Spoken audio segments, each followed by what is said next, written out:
At 1:23 in the morning, Reactor 4 of the Chernobyl Nuclear Power Plant was still standing. Inside the control room, engineers watched rows of instruments beneath the cold fluorescent lights. The city of Pripyat nearby was asleep. For the workers inside, this was supposed to be the final stage of a routine safety test. A test designed to make the reactor safer. But beneath the control room, something had already begun to go wrong. Within minutes, the most powerful machine they had ever operated would be destroyed.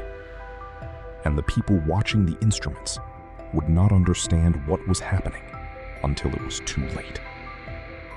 The Chernobyl disaster is often remembered as the moment a nuclear reactor exploded.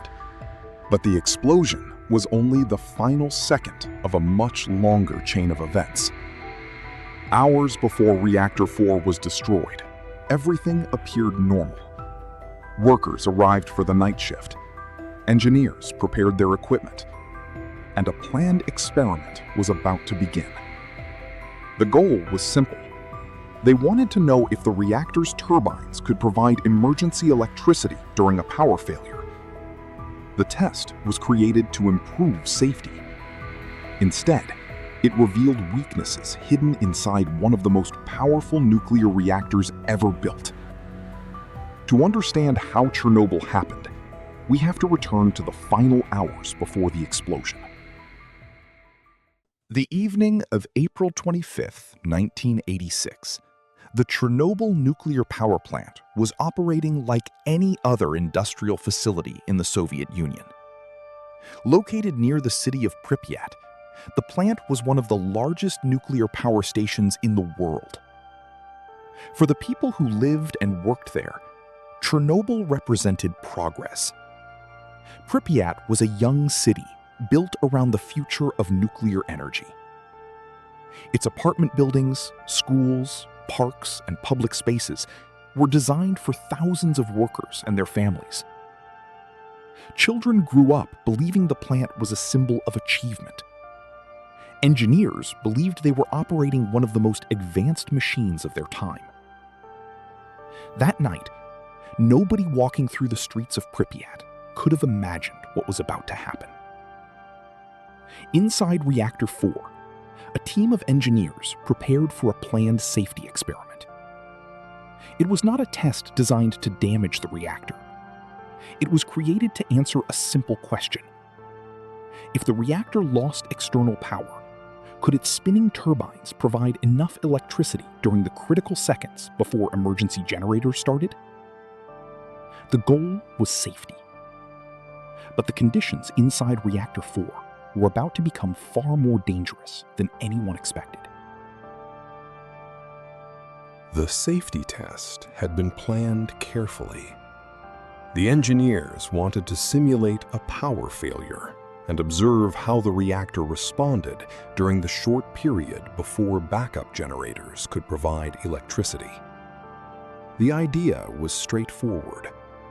If the turbines were still spinning after the reactor was disconnected from the power grid, they might continue producing enough electricity to keep essential systems running. But the experiment did not happen as originally planned. During the day, electricity demand from the Soviet power grid delayed the test. Reactor 4 continued operating for several hours while waiting for approval to proceed.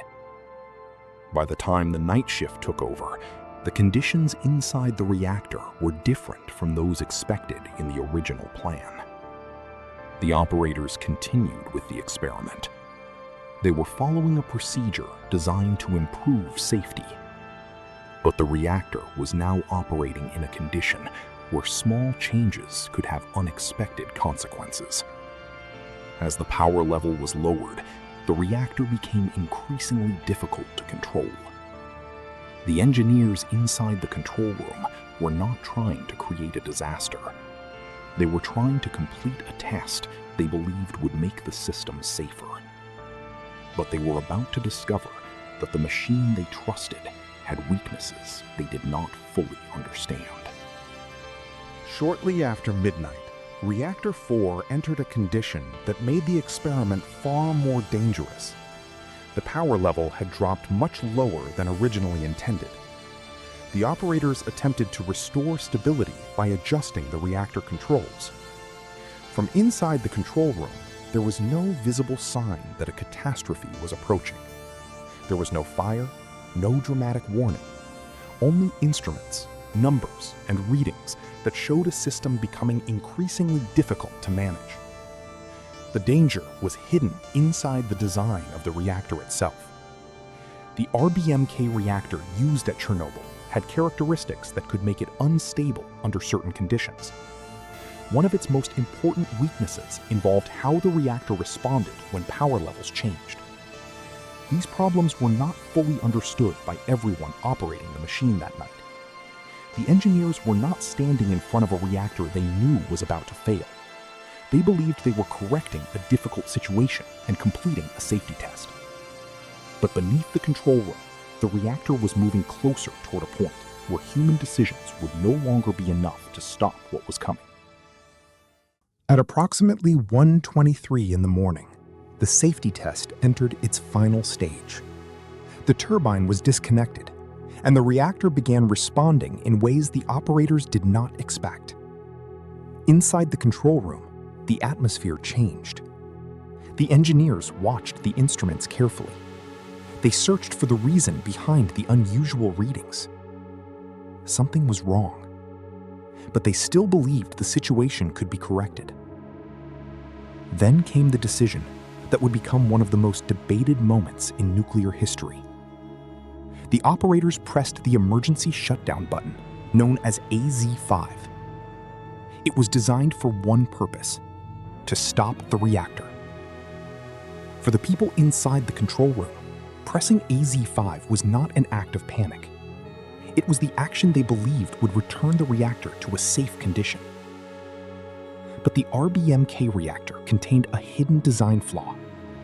As the control rods entered the reactor core, they briefly increased reactivity instead of immediately reducing it. A system created to protect the reactor became part of the chain of events that destroyed it. Within seconds, the power inside Reactor 4 rose far beyond safe limits. The operators had pressed the button that was supposed to save them, but the reactor had already passed the point where they could regain control. At 1:23:40 in the morning, Reactor 4 was destroyed. The explosion was not a nuclear detonation like those seen in a weapon.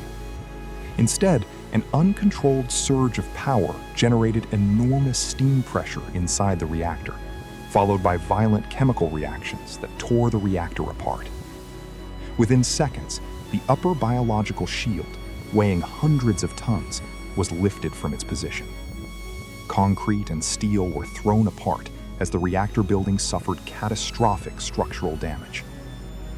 For the operators inside the control room, what had just happened seemed impossible.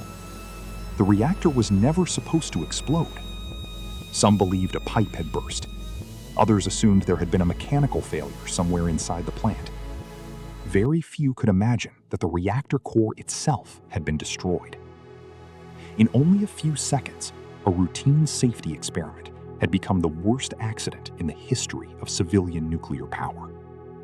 But even after the explosion, the greatest danger had only begun to spread.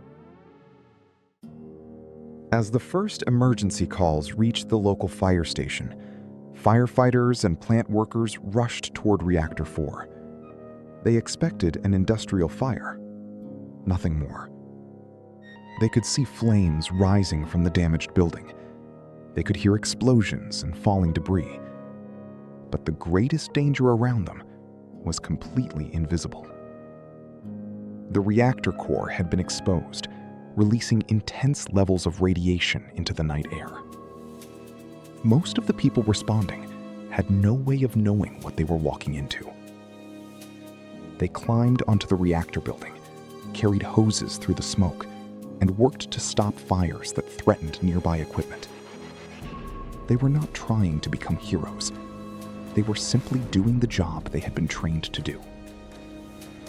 Many of those first responders received fatal doses of radiation within hours. Their actions helped prevent an even greater catastrophe, even though few of them understood the true danger they faced. As firefighters battled the flames, another crisis was already unfolding. The explosion had released radioactive material high into the atmosphere, but many people living nearby had no idea what had happened. In Pripyat, the night slowly gave way to morning. Families looked out their windows. Children prepared to begin another day. Life continued as if nothing had changed. The greatest danger could not be seen, smelled, or heard.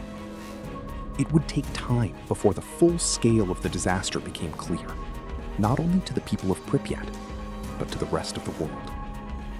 By then, the consequences of that single night were already impossible to reverse. More than 4 decades later, the remains of Reactor 4 still stand as a reminder of one of history's greatest technological disasters.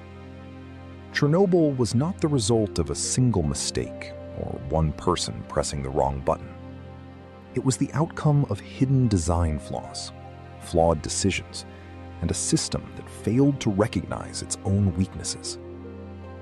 The explosion lasted only a few seconds. Its consequences continue to shape nuclear safety around the world. The story of Chernobyl is not only about a reactor that exploded. It is about how ordinary people faced an extraordinary disaster, and how understanding the past remains one of the best ways to prevent history from repeating itself.